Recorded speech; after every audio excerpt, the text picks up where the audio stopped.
no one should deny their community or their world the product of their energy. That's something that I'll stop it by saying like anyone owes to the world, but it's like we could use it.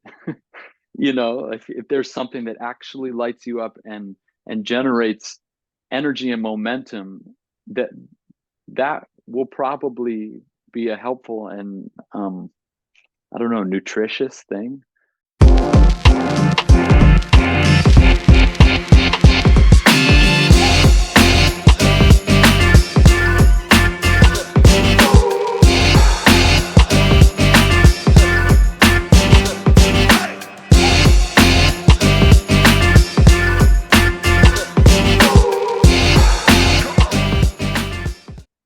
Hello, everyone. I am Melissa Forziat of Take the Doughnut, here to help you get inspiration and get donuts. I'm a motivational keynote speaker, and today I'm bringing you a Take the Doughnut interview with Benjamin Jaffe, who is a musician, songwriter, and composer with a dual focus on community building work in Los Angeles. Welcome, Benjamin. Hey, how are you? Thank you so much for having me. Oh, I'm so glad to talk with you today. And, before we get into anything more serious, let me ask you this question. What is your favorite donut? Right. I'm a cider donut person if it came down to it. Apple cider. And when I was thinking about that, I realized I don't understand actually what that means at all. I'm assuming it's boiled in apple cider. Is that anyway? It could be. Right? Wouldn't that make sense? Anyway. But I like a little sprinkle of the sugar on top too, if we're being specific. You've raised an excellent question, though, and I feel like I need to do some digging on this now. Right. Research needs to be done. I'm just the person for it. Yes, excellent. Well, I Do you said live, just I was gonna say, do you live somewhere where they have is are apple cider donuts a thing where I'm you in the are? LA area too, but I bet Ah, there's something. I bet there's something yeah. in this area. We'll see. That's good. So I said a little bit about you up front and what you do, but tell us more about yourself. What should we know about you? Sheesh. Well, I don't know what you should know about me, but um, what uh, what I'll say. I mean, I guess professionally and artistically and spiritually, I'm a someone who makes a lot of music and has made that the central focus of my life for, I guess, most of it, almost the whole thing, I guess. Um, Recently, as in the last probably 5 years, I've kind of shifted more of my energy towards community work in Los Angeles. But luckily, I've been able to find a place that blends a lot of the performance and music that I do with uh, community building work and kind of providing of resources to different groups in Los Angeles. So that's become more and more of what my life is. But yeah, aside from my partner, kind of being in love and having a little dog, that's what I got. That's amazing. What a place to be.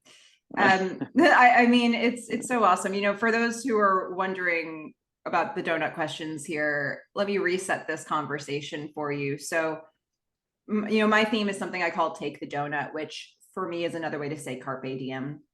And it all comes from this very strange thing that happened to me in college where I left an actual donut on a table, but it became an object lesson for me and what it looks like to leave opportunity behind. So I don't want to do that anymore. I want to take the donut instead of leave it behind.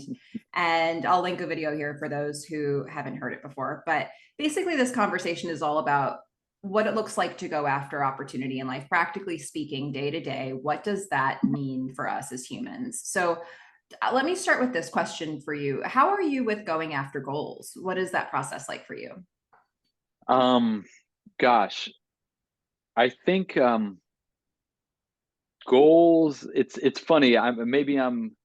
Maybe this is an unhelpful thing for other people. For me, goal oriented thinking is not really how I look at it, I guess. What I'm always trying to understand and come back to is maybe this prime emotion feeling directive in myself, for lack of a better word, and to express that as honestly as I can. And I guess realistically that can look like goal searching or seeking.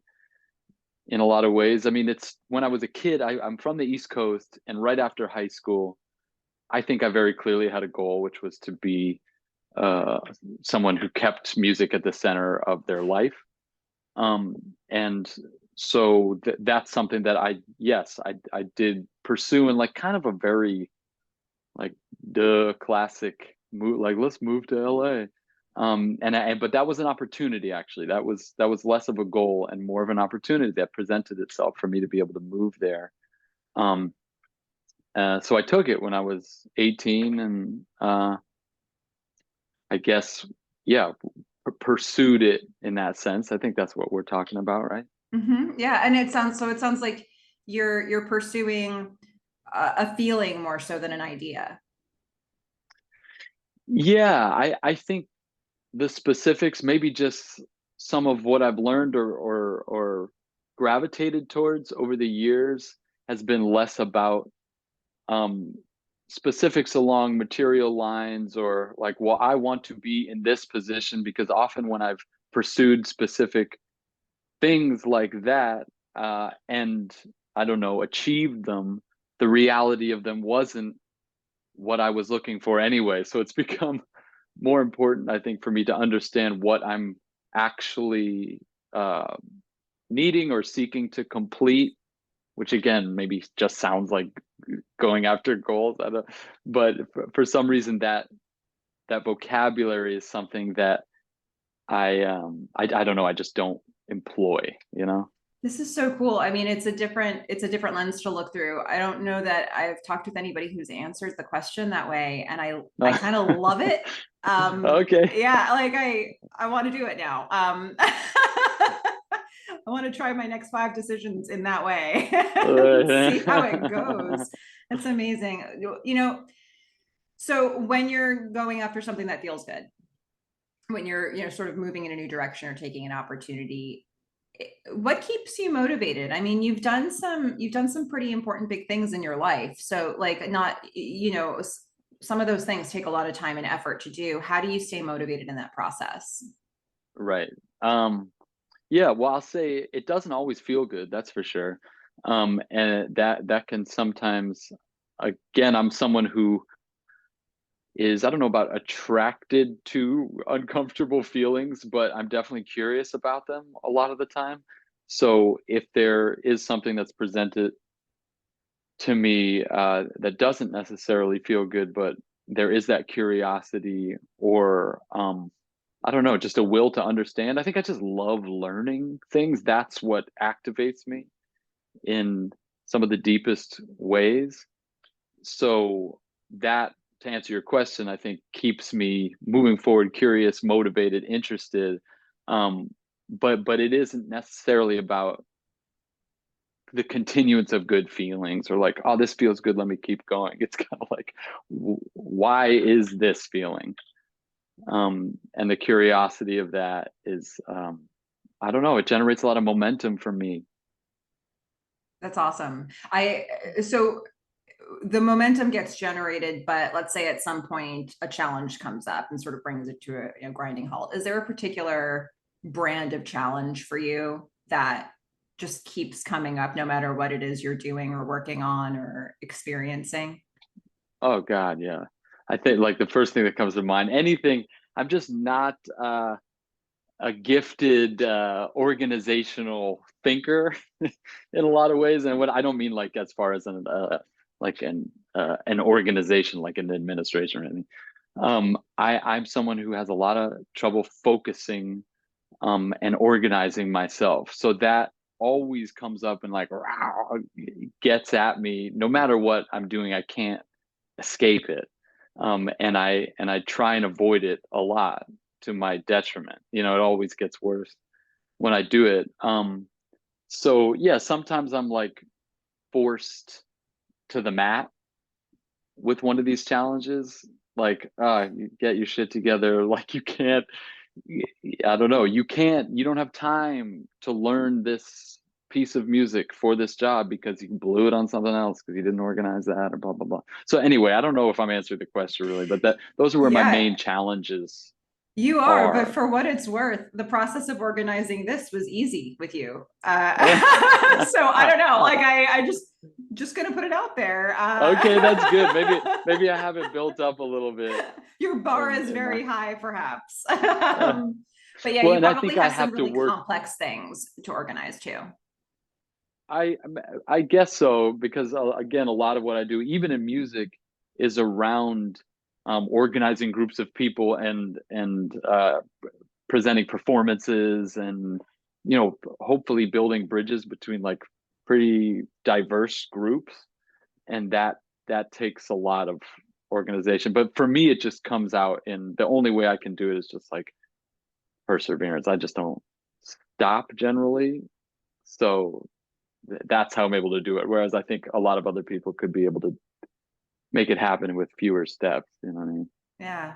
I'm really curious to see where you go with this one. So, if you think back historically in your life, what would you say is the biggest donut you've ever taken? Biggest thing you've gone after? It could be long past, recent. What comes to mind for you? Well, what comes to mind off the bat is not like a super profound thing. It was just kind of a funny, crazy thing. So maybe that does that work? Sure. We'll see. I'll just offer this donut because it's hard. I could take a second and try and think of one that was really more difficult, but I did this one represents some other stuff. Um, okay, so after pandemic, I my professional life, I guess, kind of shifted a little bit, and I started playing less as a performing my own music or working under my own name, but as a we're called sidemen in another artist band. So I played with this artist named Casey Musgraves, and I um, joined her band like 2021. And I hadn't really done much work along those lines before. So getting into this new situation with a lot of just a credible group of musicians who had a lot of experience in that kind of stuff, which is like playing in arenas, playing on Saturday Night Live, on these big stages. Um, so I was like, all right, here I go, let's show up. And there was a flute solo, a jazz flute solo in one of these songs. Nobody going in, the musical director, MD, they're called. The MD was like, I don't know, we'll figure it out. I guess it's hard to find someone who can fulfill the role we need and play a single jazz flute solo in an entire show. And I was like, I guess I got to do it. I guess I got to learn the flute. And so I did, and part of it was definitely me in myself needing to prove to myself and to other people like I belong here, I can do this, like let me just try and take you down in my way, which is by learning the flute, which is hilarious and ridiculous. But so I never played a woodwind before, anything like that. And I had, I think, 3 months to do it. And you should have like, it was literally like hot cross buns, like it was that bad at first, but over the 3 month period, I just stuck with it. Boom, there's the donut. And yeah, my first gig on the flute was at an arena in St. Paul, and I just step up and I was able to do it, which was this huge, I don't know, it was a big feeling to be like, here's something that I don't know how to do and feel incredibly vulnerable doing, and then to do it for the first time in front of 10,000 people, it was like this really wild nervous system experience. But I'm so glad I did it, and sidebar, I actually love playing the flute, as it turns out. All's well that ends well. My Yeah, goodness. exactly. So when you learned to play the flute for this song, did you, because you said you started with things like hot cross buns, so were Yeah. you actually learning just to like the foundation of playing the flute and then learn the song, or did you just go straight to like, let me figure out how to get this song out and then I'll like backfill everything else later? I mean, yeah, I definitely have not filled in like the entire foundation of the flute, but I had to learn how the instrument worked, how to make a sound. I don't know if you've ever played an instrument like that or I done? tried to play my sister's flute once when I was really little and I couldn't produce a sound at all. I Right, it's a remember weird that. thing. Yeah, you have to build up this embouchure and learn this sequence, but it's a really incredible way, again, as someone who's played music for my whole life and, made it the centerpiece of my time. It was so incredible because it's just a different approach, a different kind of avenue into what music is, and it taught me a lot. Mm, what a journey. So is there a donut that you're trying to take right now? Is there something that's in progress for you? I mean, I guess so, for sure, all the time, always donut hunting. Um, I'm doing a few things that are, I guess, kind of just normalized in my. I'm about to record a new album for myself, about to go on a tour in the fall, but those are that's just what we do over here. Um, but there is not that there's not any risk taking or anything. I think the hopefully the music that I make is um something that is not always comfortable. I want to push myself into a place that will hopefully create a value, for anyone listening to it. I'm not one of those people that needs to make like the record that sounds like your favorite record because I know you'll love it. It's more like what vocabulary are we looking for? What do we need? What sounds do we need in order to push forward, build bridges, feel better, heal, connect with each other, So that can be kind of a experimental process, which can be kind of embarrassing for the artist, and will obviously lead to some failures and hopefully some successes. So there's that. Mm. Um, but a lot of it also, not to just blab. You stop me if I'm on the blab, but the community work stuff is. So right now I'm in the process of working with a nonprofit that I've been working with for the last couple of years that is transitioning. We're looking for a new executive director, things like that, where, okay, here's this organization that over the past 10 years has built up a community center and a kind of a resource exchange for, I don't know, an underserved and under recognized community in Los Angeles. So how do you keep something like that going, which in this case, and I think often, is built around very unique personalities and kind of webs of relationships. Okay, you have this really delicate thing that's been built over years and years that's providing a really unique I don't know, space and experience, which is like, okay, people with a lot of resources in Los Angeles and people with very few resources in Los Angeles actually convening in the same place and communicating and trying to lift each other up. Anyway, if I'm being too vague, I'm sorry, but um, that process is a challenge, a big challenge to be like, well, how do we keep this going, keep it moving forward, and maybe help it grow? So I guess that's pretty donutty. Yeah, there's a couple different areas of your life, it sounds like, that have new things that are happening. There may be people who are listening right now who have something they want to go after, so a donut of their own that they want to take. Let's sprinkle some encouragement. And, what would Mm, you say to those people who have a thing they want to go after? They're just maybe not sure what the next thing to do is. yeah, steps are kind of hard. But the first thing that comes to mind is I hope no one should deny their community or their world the product of their energy. That's something that I'll stop it by saying like anyone owes to the world, but it's like we could use it. If there's something that actually lights you up and generates energy and momentum, that that will probably be a helpful and I don't know, nutritious thing for the world.